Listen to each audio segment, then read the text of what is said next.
యమలింగం దగ్గర ఉన్నాం. ఇది చాలా శక్తివంతమైన ప్రదేశం. సాక్షాత్తు యముడే ఇక్కడ శివలింగాన్ని ప్రతిష్ఠించాడు అన్నది ప్రతీతి.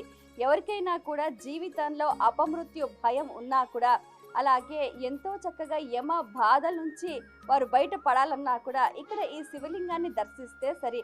అలాగే చాలామంది కూడా ఎముకలు విరిగిపోయి రకరకాల అనారోగ్య బాధలతోటి కూడా సతమతం అవుతూ ఉంటారు. వారంతా కూడా ఇక్కడ ఈ యమలింగం దగ్గరకు వచ్చి చక్కగా దీపం వెలిగించి ఆరాధన చేస్తే వారికున్న సమస్త కష్టాలు కూడా తొలగిపోతాయి అని అంటుంటారు. అలాగే అంగారక స్తోత్రాలు, రకరకాల స్తోత్రాలు కూడా ఇక్కడ ఈ ప్రదేశంలో చదవటం వల్ల వారికున్న బాధ నివృత్తి కలుగుతుంది అన్నది కూడా ప్రతీతి.